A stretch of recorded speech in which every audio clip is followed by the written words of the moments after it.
హన్మకొండ నిషేధిత డ్రగ్స్ అల్పోజోలం తయారు చేస్తున్న ముఠాను తెలంగాణ నార్కోటిక్స్ మరియు స్థానిక పోలీసులు గుట్టురట్టు చేసిన సంఘటన గుమ్మడిదల మండలం కొత్తపల్లి గ్రామంలో చోటు చేసుకుంది.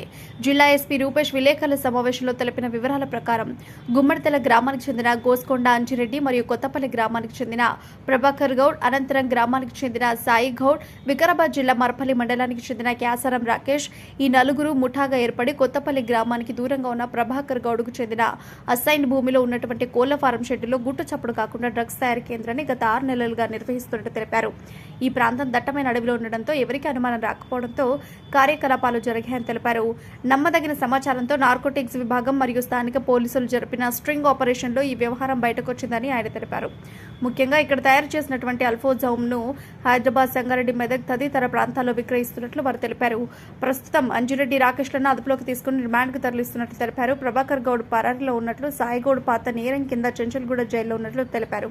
ఇక్కడ తయారు చేసినటువంటి అల్ఫోజోలన్ డ్రగ్ దాదాపు 40 నుండి 50 లక్షల విలువ వరకు ఉంటుందని, దీనికి ఉపయోగించే ముడి సరుకులు 60 లక్షల విలువ వరకు ఉంటుందని వారు తెలిపారు. ఈ అల్ఫోజోలన్ డ్రగ్ కల్తీ కళ్ళు తయారీకి ఉపయోగిస్తారని, ఆ కళ్ళు త్రాగిన వారు అనేక అనారోగ్యాలకు గురవుతారని ఎస్పీ తెలిపారు. త్వరలోనే పరారీలో ఉన్న ప్రభాకర్ని పట్టుకుని రిమాండ్ తరలిస్తామన్నారు. ఈ సమావేశంలో Patancheru DSP Ravinder Reddy, narcotic DSP Sridhar, Jinnaram CA Sudheer Kumar, ఎస్ఐలు మహేశ్వర్ రెడ్డి, విజయరావు, పోలీస్ సిబ్బంది పాల్గొన్నారు.